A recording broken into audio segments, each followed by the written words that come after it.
Hi friends, I'm so glad that you're here. My name is Danica and this is Yoga with Danica. Today I want to talk about how to begin a yoga practice at home. I know for me it was one of the most challenging parts of my yoga teacher training was we had to do a specific amount of time in home yoga practice. And it's like, how do you find the time? And then once you're on your mat, how do you figure out what to do when you're there? All of these steps that I feel like just take a little bit of time every single day to learn how to take care of yourself in that way. So I've broken it down into 5 steps that I think were very helpful for me to begin my at-home yoga practice. And the first step might seem obvious, but it's picking a specific time of the day. And that doesn't just mean morning or night. It means 7 a.m. in the morning or 10 p.m. at night or whatever time works for you, before the kids wake up, after they go to school, after they go to sleep, before you go to work, your lunch break, whatever it is that you can squeeze in time, that is your time, and you treat it like an appointment that you have to go to. The second latches onto that a little bit in choosing how long to spend there. So I think if this is your first time ever trying to do an at-home yoga practice, sticking between 10 and 20 minutes is a good idea because it's intimidating enough. I'll put it that way. It's still a lot of time to be with yourself and face yourself in that way. The third thing that I think, and you don't have to do this if you don't want to, I think setting the space up where you're going to practice in your own creative and peaceful way. So this is where I practice every day. I alternate between yoga and high intensity workouts depending on what I need that day.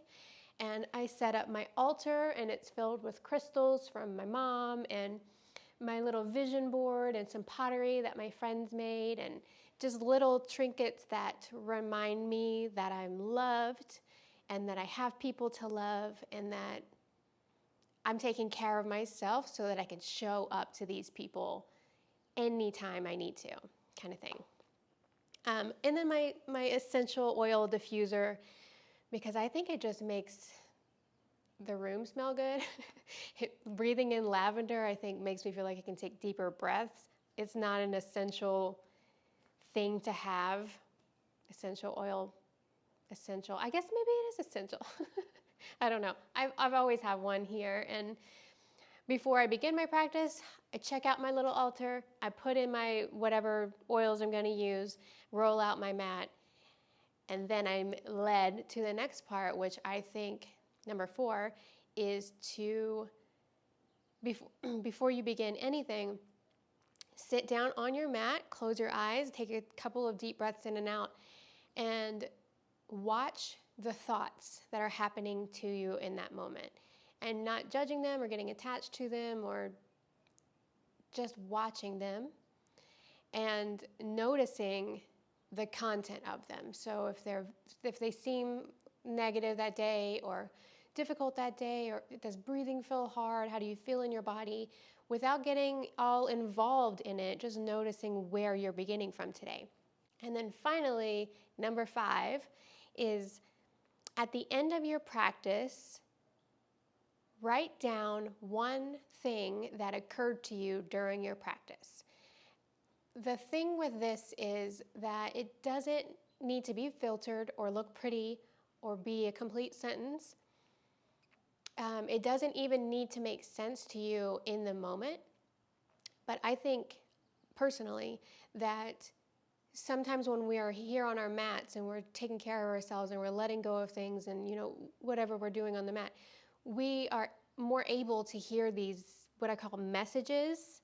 This kind of like your intuitive side comes out, things that you already know, but you're able to hear because you're slowing it down, taking care of yourself.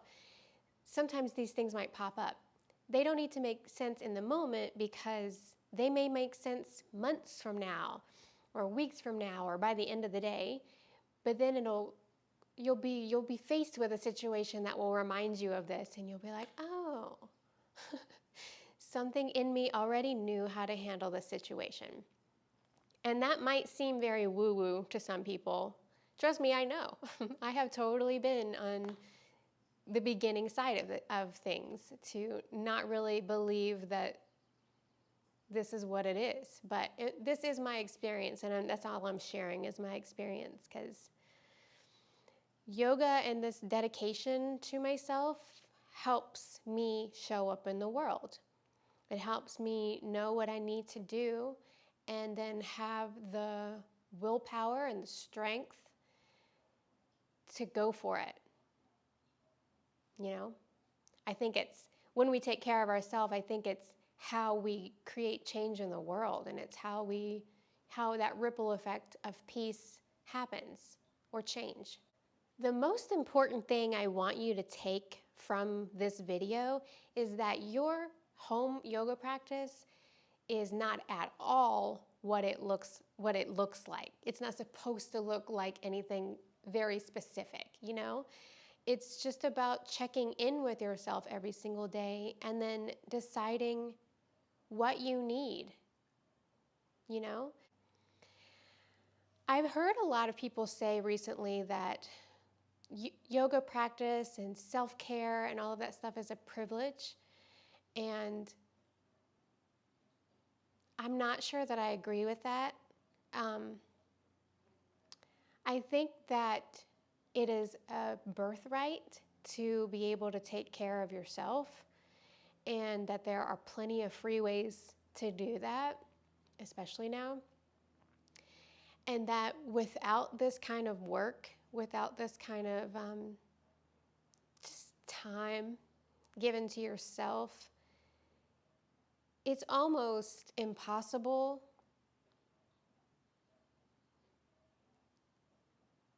to remain healthy, both mentally and physically.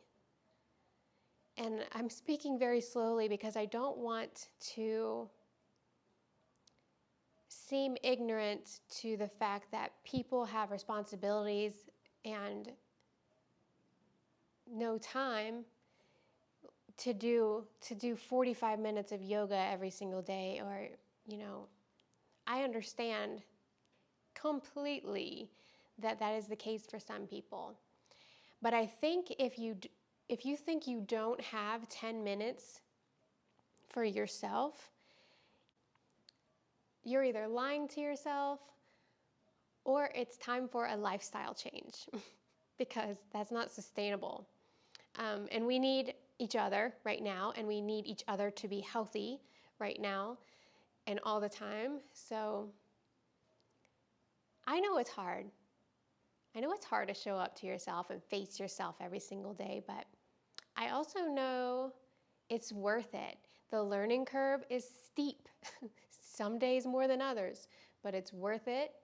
It's worth it. It's worth it.